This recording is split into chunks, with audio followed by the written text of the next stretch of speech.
지금 아파트값이 천정부지로 뛰고 있는 상황에서 일부 주민들 사이에 12.16 부동산 대책 이후에 서울의 아파트값 급등세에 서울 아파트값이 최근 오름세를 보이자 추가 상승 기대감이 확산하고 있습니다. 분양가 상한제 등 정부의 고강도 부동산 대책에도 서울 아파트값이 24주 연속 상승했습니다. 문재인 정부 출범 이후 2년 동안 땅값이 2,000조 원 이상 오른 것으로 나타났습니다. 부동산 정책과 관련해 문 대통령은 집값이 지나치게 뛴 곳은 원상 회복해야 한다면서 강력한 추가 대책을 예고했습니다. 안녕하세요. 카산드라TV의 제이크입니다. 반갑습니다. 최근에 진보 언론으로 알려진 경향에서 진보 정권의 부동산 정책 잔혹사라는 특집 기사를 냈습니다. 또 다른 하나를 보겠습니다. 이것은 기사는 아니고요. 한 커뮤니티에 올라온 글로 제목은 왜 진보 대통령이 되면 집값이 미친 듯이 뛰나요? 라는 제목의 글입니다. 네, 맞습니다. 진보 좌파가 집권하면 집값이 올라가는 경향이 있습니다. 제가 부드럽게 이야기해서 올라가는 경향이 있다고 말씀드렸는데 실제로 진보 좌파가 집권하면 집값은 가파르게 올라간다는 것을 우리는 앞선 정권과 현 정권을 통해 알 수 있습니다. 이렇게 가파르게 집값이 올라가면 누가 가장 타격을 받을까요? 네, 그렇습니다. 서민들이 가장 큰 타격을 받는데요. 이는 서민에게 있어서 상대적 박탈감뿐만 아니라 경제적으로도 서민들을 상당히 불리하게 만듭니다. 자, 그럼 이제부터 그 이유를 이야기해 보겠습니다. 자, 표를 보시죠. 부자들은 전체 소득 중에서 자산 소득 비중이 대략 40% 정도를 차지합니다. 더 자세히 들여다보면 이들의 자산 소득 중에 부동산 소득 비중이 약 54%를 차지하고 있어요. 자, 그러면 서민들은 어떨까요? 반대로 서민들은 집 없이 전월세로 사는 경우가 많습니다. 무엇보다 자산 소득이 높은 부자들과는 달리 서민들은 전체 소득 중에서 근로소득 비중이 압도적으로 큽니다. 이때 이런 상황에서 부동산 가격이 급등하게 되면 현금의 가치가 떨어지면서 자산 대비 현금 비중이 큰 서민들은 그만큼 손해를 보게 된다는 거죠. 이렇게 되면 서민들은 집을 사는 것이 더욱 어려워지고 주거비 부담 또한 커지면서 이중으로 손해를 보게 된다는 겁니다. 여러분들은 대부분 기억하실 겁니다. 지난 2003년 노무현 정부가 집권했을 때도 부동산 가격이 폭등했었습니다. 강남과 판교 그리고 그 외 전국 각지에 있는 혁신도시 개발지역에서 부동산 가격이 폭등했었죠. 노무현 집권 당시에 서울 지역 집값의 주간 최고 상승률이 일부 지역에서 한때 0.45%를 기록하기도 할 만큼 부동산 가격이 급등해서 당시 부동산 광풍이라는 표현이 나오기도 했습니다. 집값이 주간 0.45% 올라갔다는 것은 수치상으로는 얼마 안 돼 보이지만 실제로 이것은 엄청나게 많이 올라간 것입니다. 예를 들어 10억 원짜리 집이 있다고 칩시다. 이 집의 가격이 일주일 만에 450만 원이 올라간 겁니다. 이걸 다시 한 달로 치면 대략 2천만 원 정도가 상승한 것이 되죠. 2천만 원은 일반 서민들의 1년 연봉에 해당하는 금액인데요. 서민들의 1년 연봉에 해당하는 금액이 한 달 만에 올라갔다는 거죠. 노무현 정부 5년간 서울 아파트 값은 56.5%나 폭등했습니다. 이후 이명박, 박근혜 정부에서는 안정을 찾아서 상승률이 급감했습니다. 이명박 정부에서는 집값이 3.5% 하락했고 박근혜 정부에서는 12.6% 정도 상승했습니다. 그러나 문재인 정부가 들어서면서 집값은 다시 급등합니다. 문재인 정부가 들어설 때쯤 서울에 위치한 아파트 평균 가격은 약 6억 원대로 형성되어 있었습니다. 그럼 그 시점으로부터 2년 반이 지난 현재는 어떨까요? 네, 현재는 9억 원을 넘겼습니다. 2년 반 만에 50%가 상승한 거죠. 이는 노무현 정부보다 2배 상승한 수치입니다. 노무현 정부 당시 강남 지역에서 집값 주간 상승률 0.45%가 올랐을 때 사람들은 미친 듯한 수준의 상승률이라며 광풍이라는 표현을 사용했는데요. 문재인 정부 들어서는 수시로 주간 상승률 1%를 돌파하고 있습니다. 청출어람? 아니요, 청출어람도 아니고 부동산 할아버지 광풍이라고 표현해야 할까요? 상승폭이 너무 커서 딱히 뭐라고 표현해야 할지 모르겠습니다. 그럼 과연 왜 진보가 집권하기만 하면 부동산 가격이 급등할까요? 자, 여기에는 크게 두 가지 이유가 있습니다. 그러나 오늘은 시간 관계상 그 첫 번째 이유에 대해서만 설명드리도록 하겠습니다. 문재인 정부를 비롯해 진보 좌파 진영에서는 투기꾼들 때문에 부동산 가격이 급등한다고 이야기를 하고 있습니다. 그래서 정책도 이러한 투기꾼에 대응하는 정책을 사용하고요. 그렇게 문재인 정부는 2년여 기간 동안 벌써 19번째 부동산 안정화 정책을 썼습니다. 그러나 정책은 효과를 발휘하지 못했고 현재 부동산 가격은 계속 폭등하고 있죠. 현재 부동산 가격이 이 사단이 난 것은 처음부터 정부가 진단을 잘못했기 때문입니다. 경제를 조금이라도 아는 사람들은 투기꾼들 때문에 부동산 가격이 급등한다는 진보 좌파들의 말에 동의하지 않습니다.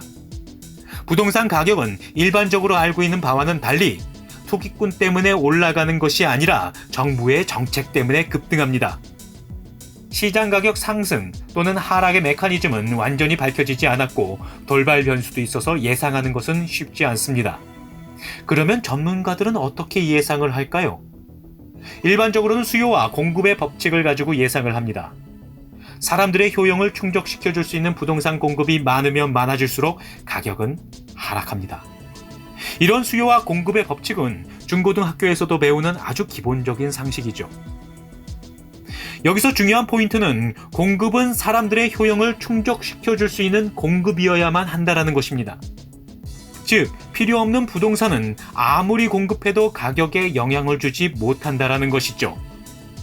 문재인 정부는 서울 강남의 부동산 가격을 낮춘다며 수도권과 변두리 지역에 부동산을 공급하고 있습니다. 그러면 사람들이 수도권 지역으로 이동해서 서울의 부동산 수요가 줄어들면서 수요 공급 원칙에 따라 서울 집값이 안정된다라는 논리죠. 저쪽에 계신 분들은 이러한 정책을 통해 인구 분산과 지역 균형 개발을 모두 이룰 수 있다고 생각하는 겁니다.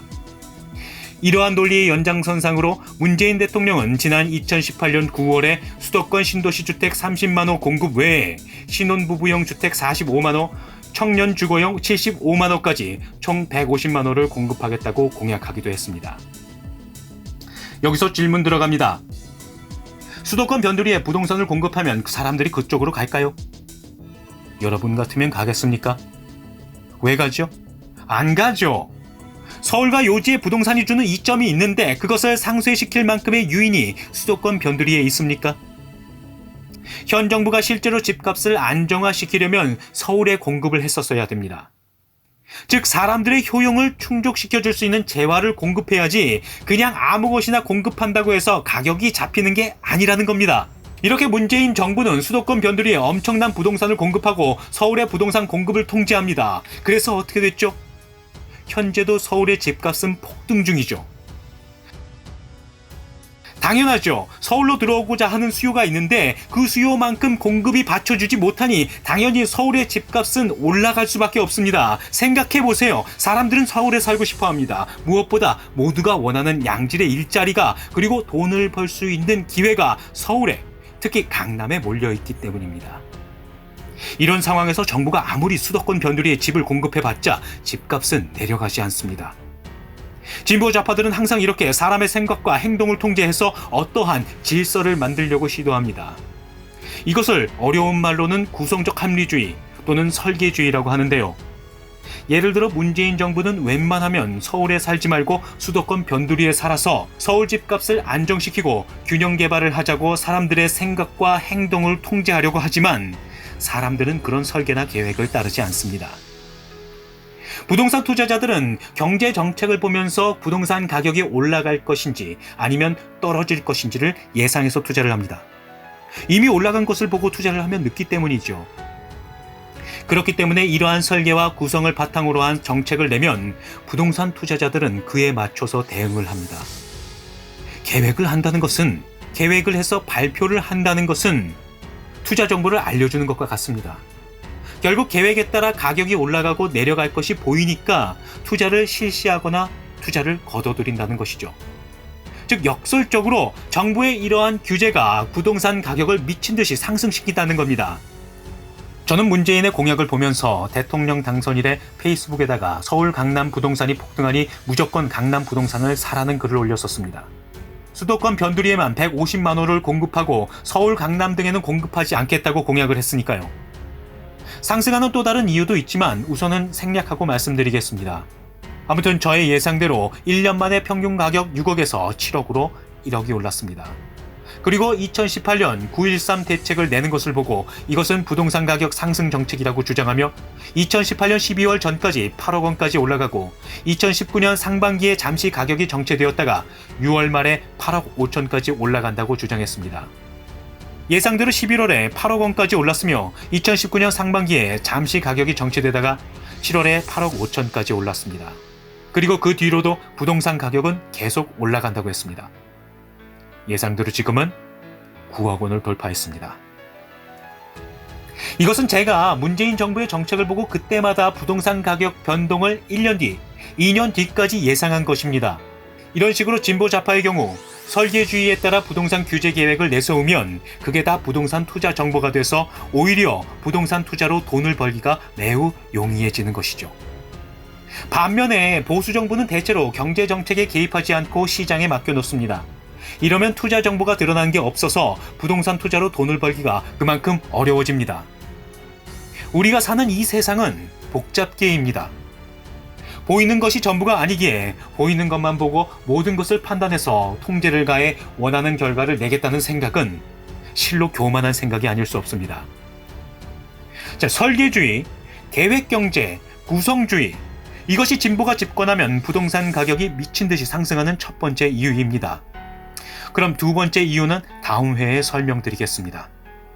오늘의 영상이 도움이 되셨다면 구독과 좋아요를 눌러주시고 이 채널을 많은 곳에 알려주십시오. 감사합니다.